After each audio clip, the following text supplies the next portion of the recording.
Hi, welcome back. Now, in the 28 years since her stage debut, actress and comedian Maureen Lipman has been out of work for just 4 months. Along the way, you name it, she's done it. Tragedy to comedy, from small screen to big screen. On a Monday, she's off again with her new one-woman show, Live and Kidding. It's great to see you. It really is. Thank you very much for coming in. Tell you what, you've really kind of done everything. I mean, as well as sort of you do all the stage stuff that you do, you've done films, brought up a family, writing. You're kind of like, I know you would hate the description, but you are sort of like Superwoman. You've managed to juggle it all. That's me, yeah. Superwoman. Clapped out Superwoman. Not at all. And Live and Kidding, this is you standing up there by yourself. Yeah. Oh, scary. It's not really a departure, because, you know, you have to do it when you have to do it at lunches and brunches and stuff like that. And so, and actually, you know, it's quite good to be responsible for yourself. I mean, you know, obviously I'm not going to be doing the kind of, you know, I was brought up in a squalid background. The mice were so, you know, we were so poor, the mice walked on the back legs. Oh, I probably will, actually, if it goes as well as that. And I'm not going to be doing all the stuff about men's doodahs. And, you know, because, you know, I come from a sort of middle-class background, and really the only thing I've got to complain about is that my mother made me overly aware of matching accessories. You can't really... Well, that's a trauma. Do you think? Yeah. Oh, I think so, yes. It's true, isn't it? Shall we have a little look at you in action? Here you are. In action? It is, yeah. OK, let's deal with the actress part first. We actors, you know, we're incredibly over-optimistic, aren't we? You know, we're 80% unemployed. You know why an actor never looks out of the window in the morning? He's got to have something to do in the afternoon. OK, you've got 3 men at the gates of heaven, right? And the first one, the angel says to him, "What do you earn a year?" He said, "About 250,000. He said, "Really? Go and stand over there with the lawyers." He says to the second one, "What do you earn a year?" He said, "About 150,000. He said, "Really? Go and stand over there with the accountants." He said to the third one, "What do you earn a year?" He said, "About 4,000. He said, "Really?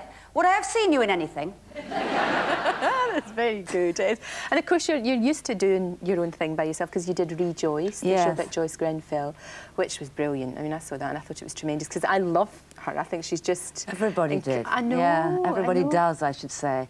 So it was kind of... that was scary, because people came along and they weren't sure that I could handle it. And there was always this wonderful moment in the show when they relaxed. They stopped thinking about her, they stopped thinking about me, and they kind of accepted this third person. Yeah. So that was good. But I remember the cabbie taking me to the theatre and saying, you know, "What, you're on your own, are you?" I said, "Yeah." He said, "How long for?" I said, "About 2 hours." He said, "God, blimey, that must be bleeding boring." He said, "I don't mean for you, I mean for the audience." He said. That's charming, isn't it? Absolutely charming. Now, I remember when I was growing up, I remember watching Agony, and you were a trailblazer, really, because see, when you think about it now, look at all the Agony aunts and uncles that really, after that TV series... They sprang from my loins, didn't they? They did. They did. You've got a lot to answer for. And all of these shows that we have now where people stand up and bare their souls, even in Britain, they're baring their souls.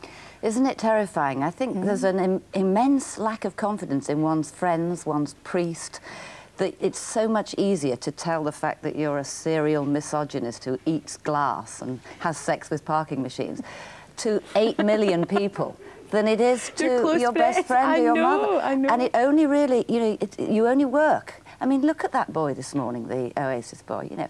I mean, it just makes me smile. If everybody ignored it, it would be just perfect. It would be a waste of time. But, you know, Max Clifford is the great genius of the age.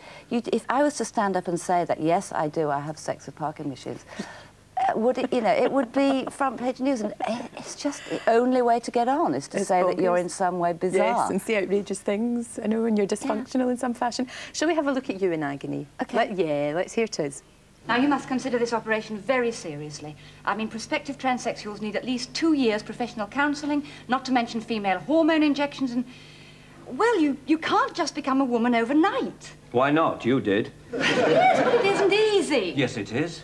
The operation only takes a few hours. Plus the trip on the ferry, they say it'll all be over in 8 days. It could take you 8 years to get used to it. Look, I'm already feminine in all but fixtures. Mr. Mintz. Next time you see me, I'll be Mrs. Mintz. Being a woman is not as much fun as it looks. Don't do it. You regret it. You did, didn't you, Emily? You were much happier when you were a prop forward for Hull Kingston Rovers. That was great. I was going to say they should bring it back, but of course you did. A couple of years ago. Yeah.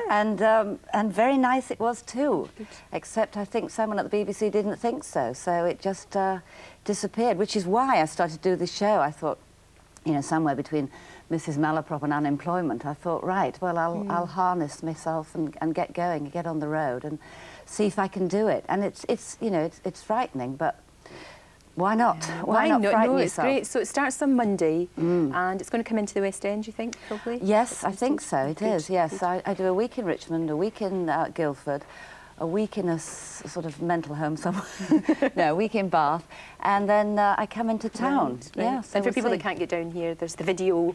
So yeah, the video, of course, is without songs. For reasons I don't know, and on stage I knocked myself out singing and dancing and doing the tango and, you know. Doing the tango by yourself? On my own. That's extraordinary. Yeah, Maureen Lipman doesn't work with other actors. Listen, it's been great to talk to you. I wish we had more time, but thank you very much indeed, and good luck with the show. Brown is the new black. Brown is the new black, except it's going out already. But I've got so much brown, I've got to keep wearing it. My wardrobe looks like a camel's been in there and done its business all over everything. OK, Maureen, thank you. And it's time now to take a look at the weekend's big movies. Our guest reviewer this week, John Leslie.